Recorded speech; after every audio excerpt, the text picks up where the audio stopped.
your point of view. I grumbled as I walked through the hallway. The halls haven't been memorized since I was young. Stupid dad making me go to the stupid school. My grip tightened on the notebook in hand, not knowing for sure if I would need it for class or not. The scowl on my face grew as I drew near my destination, causing other students to avoid me when they came close. Once reaching the door, I took a deep breath.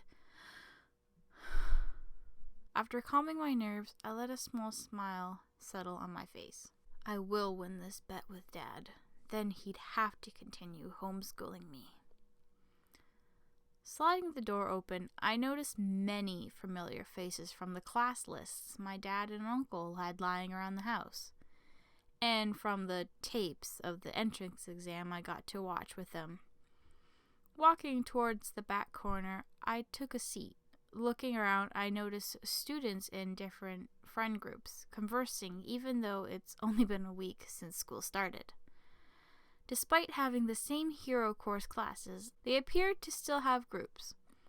No one noticed as I leaned back, placing my hands behind my head to rest my eyes. I know everyone here, yet they haven't even noticed me. The real question is, who is the homeroom teacher? Especially after what Uncle said about Dad's teaching. Everyone, take your seats. We all know how Mr. Aizawa can be. As soon as the male with glasses said that, my eyes went wide as I fell out of the chair I was in. I climbed back on, another scowl settling onto my features. At least no one saw me fall. Hey, you're kinda in my seat. I sent an accidental glare in the person's direction, only for them to jump in surprise at the sudden hate. The spiky black-haired girl seemed shocked, and it took me a moment to calm down again. I'm sorry about that. The glare wasn't for you. I stood and grabbed my notebook. Sorry about your seat, too. They nodded and smiled. It's quite all right. I offered to smile back at her, trying to dispel the frustration that had yet to go. Whatever. The answer was short and simple. I walked away and found a seat second from the front, only grumbling when I realized it was directly in front of the explosive Katsuki Bakugo, the guy I called cute in front of my father when I saw him on TV during his run-in with the sludge villain a few months ago. This seating arrangement was undoubtedly planned to benefit the teacher more or less. Upon taking my new seat, I felt feet behind my head. The least the man could do was warn me. When the door opened next, there stood my father, tired looking as ever. I had tried to get him to invest in a razor, but every time I get him one, it mysteriously disappears.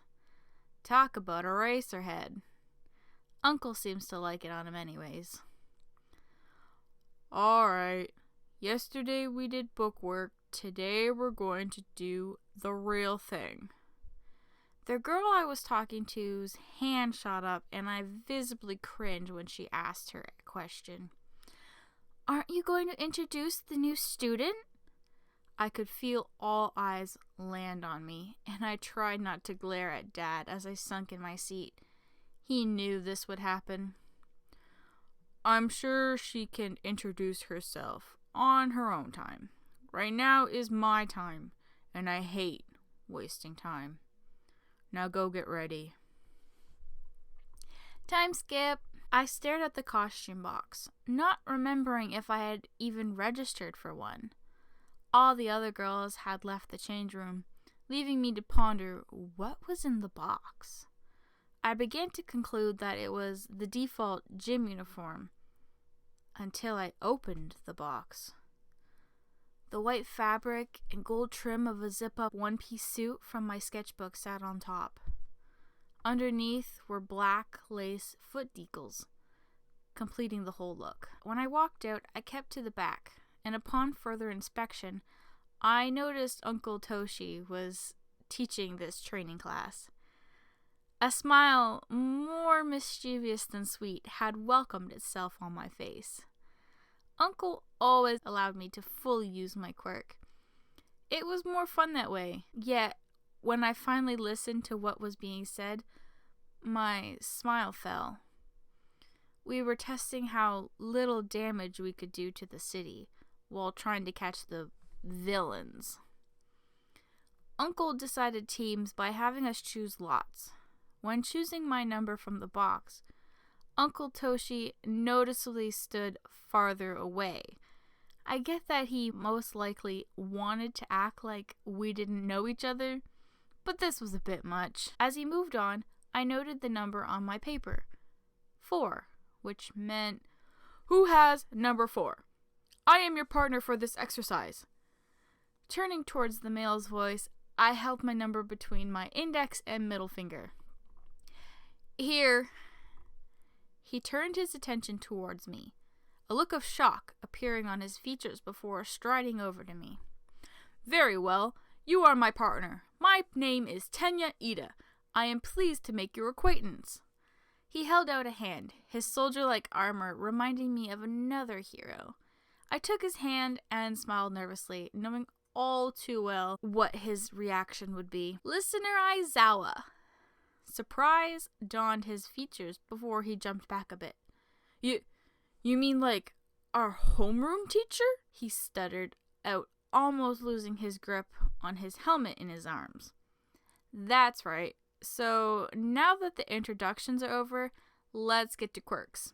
Mine is Wind Gust. I can make huge gusts of wind form, like tornadoes and whirlwinds, or just little breezes. Basically, anything to do with wind, I can do. My other quirk is, well, my wings," I said with a wink. Right, well, my quirk is called Engine.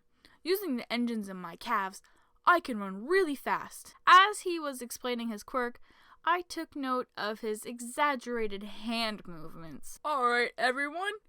We all focused on Uncle Toshinori. "Let's now find out who will be against who." I looked around. Everyone partnered up and waiting. There was one group of 3. We were given slips of paper that told us our roles, and another number for what team we would be up against. When meeting who Ida and I were up against, I almost died. Bakugo and Asui, who I recognized from the class list. Not that I don't mind Asui, but the world seems to be against me. I mean, come on. I called him cute once. They had been assigned the heroes, which meant Ida and I were the villains. Being the villains meant we didn't have to worry about damage control. The heroes did, however. And from what I've seen on the TV, Bakugo would have a hard time with that. I inwardly cheered. My quirk isn't the best for damage control either, so I was glad I was a villain. I said nothing as we waited for our turn. Ida tried talking strategy, but I simply nodded along. When it came to our turn, my name appeared on the large screen next to Ida's. I could hear multiple gasps and murmurs as Ida and I walked to our positions. "Alright, Aizawa, you remember the plan?" I turned to look at him. "What plan?" He jumped slightly at my words. "Were you zoned out that whole time?" His hand movements while he spoke made me try to contain my laughter. The buzzer went off, signaling the start of the exercise. I could hear Bakugo's yelling in the distance and snickered. "This is no time to be laughing, Aizawa. I need to brief you on the plan." His hand movements stopped, and I finally started to take him seriously. "Alright, fine." I turned to him, arms crossed. "So if we split up, then it'll be harder for them to catch us, and then we can hide in the alleyways." I put a hand up. "Hold on. You really think splitting up is a good idea? What are their quirks anyways?" He opened his mouth to respond, but as soon as I saw Asui, I grabbed his arm and pulled him out of the way. Her tongue hit the cement, and I sidestepped just in time. Bakugo's hand passed right by my head. I took hold of his arm and hooked my leg around his. I flipped him over and threw him through a window. Then I jumped onto Ida's back. What are you? Don't question, just run. And run he did. It was a bit faster than I anticipated, so I had to hold on with both hands. Once we got far enough away, he ducked into an alleyway and stopped. I would expect nothing less from the Izawa family. He spoke a bit too loudly, and I brought a finger to my lips. Be quieter, Ida. We don't know how far away they are. My whisper yelling caused him to bend down a bit to my height. Of course. Also, their quirks. He paused and thought. You were asking about them earlier, were you not? Yes. Fill me in. Then we can adopt the plan. Our whispers filled the alleyway as he told me their quirks and things they could do. When he finished explaining, I had pieced together a plan. Also, if you want more information on people's quirks and their uses, you should ask Midoriya. Midori who? I'll introduce you later. Right now, let's focus on our training. We both nodded. Alright, so, new plan. I paused and saw his attention was on me. Since the heroes don't have to catch us both, splitting up won't do us any good. I had been interrupted. Die! Bakugo screamed as he ran at me. Die? I sidestepped his punch and he swung a leg at me. I easily avoided it by jumping up and kicking him in the chest. It sent him into a green garbage dumpster. Ida picked me up and started running again. Glancing back, I noticed the angry blonde using his quirk to chase after us. Ida is too fast for Bakugo. Why is he still chasing us? The question to my answer arrived in the form of a tongue shooting out in front of us. I can't stop! An idea came through my mind. Hold on, Ida. He obeyed my orders and tightened his grip. With that, I flapped my huge wings, sending huge gusts of wind as I flew up and out of the way before Asui's tongue got us. Damn it! I looked behind us and noticed Bakugo on the ground a few yards away. Your wind got Bakugo too, both defensive and offensive. I noticed Asui come out of hiding and head straight for us. In that same moment, Bakugo had gotten up from the ground and charged at us. Die! His yelling was accompanied by his hands reaching out towards Ida's back. A metal whirring was heard, and out of the ground popped a cutout of a woman pushing her baby. Bakugo's eyes widened slightly, and out of the corner of my eye, Asui changed course. Her tongue shot out, wrapping around her teammate, pulling him in her direction. Unfortunately, she didn't get to Bakugo in time. He crashed into the cutout, breaking it in the process. A buzzer sounded throughout the facility. An uncle's voice could be heard once it ended. Young Bakugo, as a hero, any harm to pedestrians done by a hero is an instant game over. The villains are the winners. Woohoo! Ida, we did it!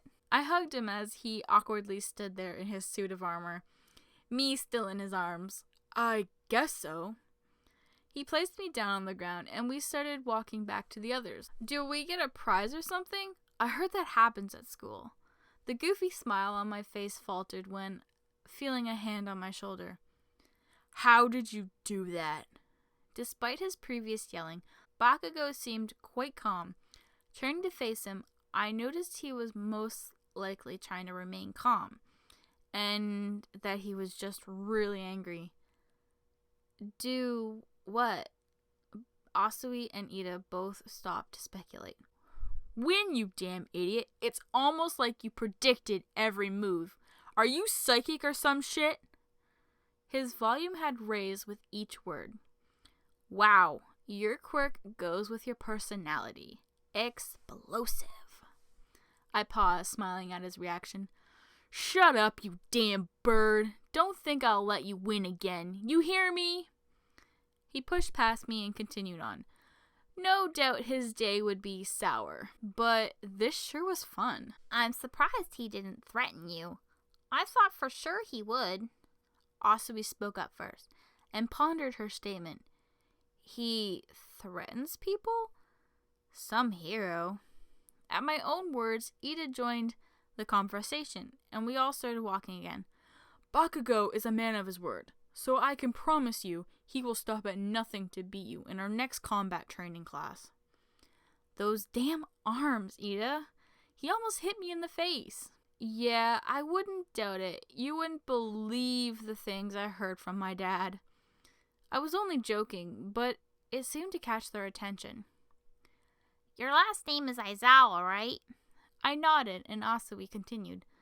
Does that mean that you're Mr. Aizawa's daughter? That's right, the one and only. I cupped my face in my hands and smiled. Ah, it all makes sense now. Asui smiled. Your reflexes. You're calm when faced with any threat. And not only that, you formulated a plan as soon as we had been found. Ida started clapping. I would expect nothing less from our teacher. I only laughed off his response. I can agree with the first two, but really, I just jumped on your back and told you to run. I sweat dropped, scratching the side of my face.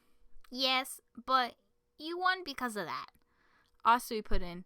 If it wasn't for that obstacle, I would have gotten one of you for sure.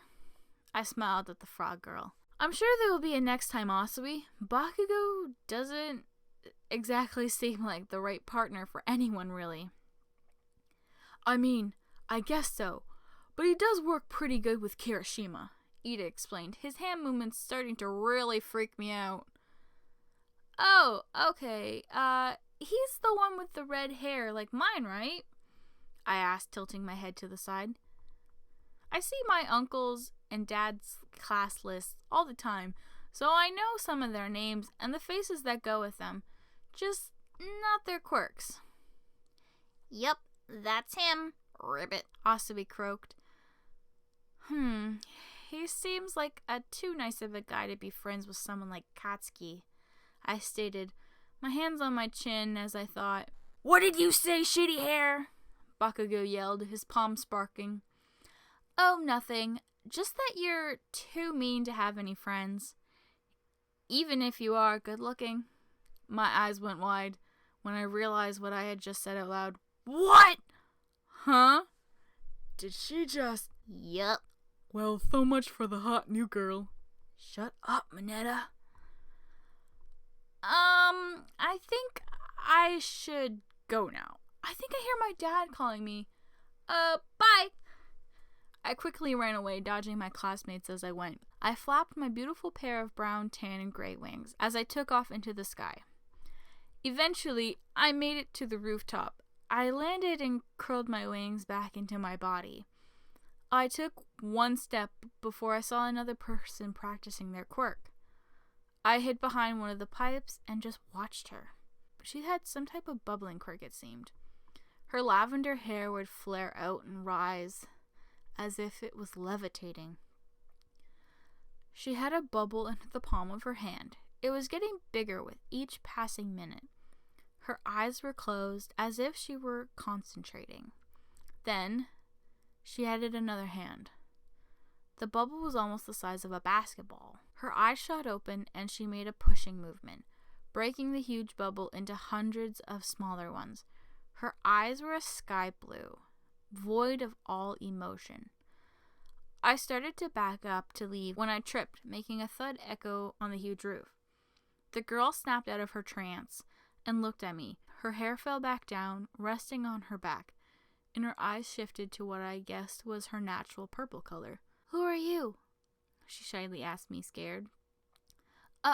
I'm sorry, I didn't know anyone else came up here besides me, I said, standing up, brushing the dirt off my behind. I had just realized that I was still in my hero costume. I was just practicing.